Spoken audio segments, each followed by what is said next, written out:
Hey baby, usually I'm intimidated by wines like you, but you're so approachable.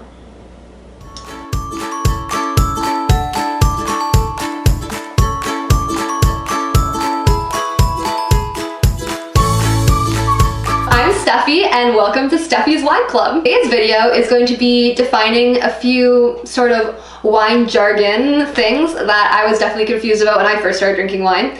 But before we get down to that, I have to introduce our lovely wine of the week. This wine was recommended to me by my parents, who just got back from Italy and absolutely loved this wine. It's a little bit hard to find in Canada, but you can definitely find some good bottles sort of ranging from the $20 to $50 I've seen so far. But I got this one for $20, so this is on the lower end of what you can get in Canada, but it is delicious. So this is a Vino Nobile di Montepulciano, and it's made with Pregnolo Gentile, which is a type of Sangiovese grape, which is a very common grape in Italy. Now, to be called a Nobile, it has to be at least 70% of the Sangiovese, but most really high ends of this wine will go 100% Sangiovese. So what you're going to be looking for in this wine is it's quite like light to medium body. It has subtle tannins. They're not too harsh at all. So again, another nice red wine you can drink without food, although I've heard this goes really lovely with poultry dishes as well as some dishes that are harder to pair for. I've heard of it going really well with Asian cuisine, which can be hard because of the spice, and barbecue, which can be hard because of the smoke. And I think part of that is going to be because to be a Nobile, it has to be aged at least 2 years, and at least one of those years in oak, which means you're going to get that spice and that sort of smoothness that comes from the malolactic fermentation. And you're also going to get a little bit of smokiness in this case, which I think would lend itself really well to barbecue. Okay, so the first term I'm going to go over with you is terroir. And this was a bit of a difficult concept for me to grasp when I first started tasting wine, but now it makes a lot of sense, and I'm going to try to explain it to you in the way that made sense to me. So terroir is a French word, and there's no direct English translation for it, which is what makes it a little bit confusing for us Anglophones.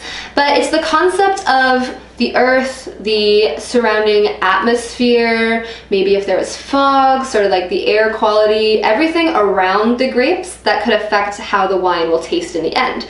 So when you hear people talking about terroir, it could mean anything from the type of soil to the kind of climate it was growing in, to the weather of that particular year, to if there was fog in the valley or if there was pollution coming in. Anything that's in sort of the surrounding bubble that will affect the taste of the wine, that's what we call terroir. Second term is bold, and this is a pretty easy one because it means basically the same as you would think about it, but it's the intensity of the flavor. So when people say it's a really bold wine, you know it's going to be really in your face and the flavors are going to be really intense.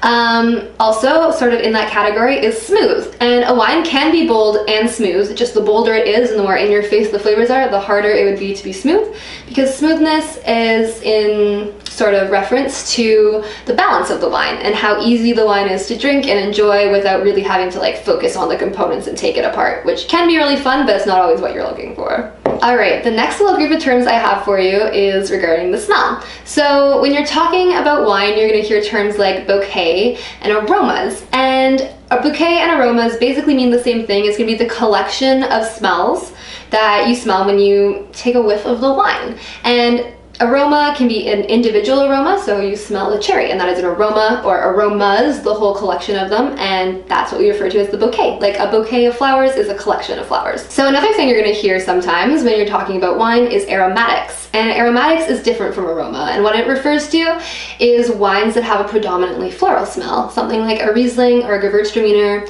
They're almost always white and can sometimes also be sweet, and these are really desirable to people who have really sensitive palates and don't like overly strong flavors, because it takes some sort of concentration and definitely a level of tasting to be able to pull them all out unless they're really obvious. So another thing people talk about when discussing wine is varietal, and this is really important because it refers to the type of grape you're using to make the wine. There's over 1,300 different types of grapes that we currently use to make wine, and you're going to recognize some really common ones like Chardonnay, Riesling, Pinot Noir, and those are varietals. They're different strains of grape that you use to make wine. Regions are different than varietals because they can be blends, and usually they have set thresholds that they have to be, a certain percentage of each varietal that they use, or a certain percentage of the dominant varietal that they use.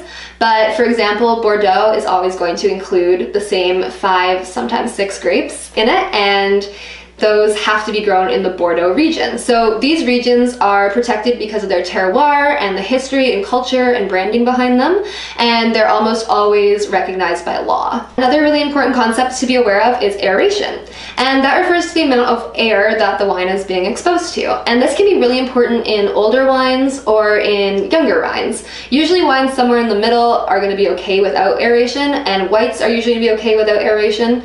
But we're talking about new reds that haven't had time to settle and let their tannins develop in the bottle for like a few years, or really old wines that might have sort of musty smells hanging around on them, you might want to consider aerating. And there's a few ways to do that. There's aeration devices you can get which expose it to more air as it sort of spins it through this little contraption as you pour it into the glass.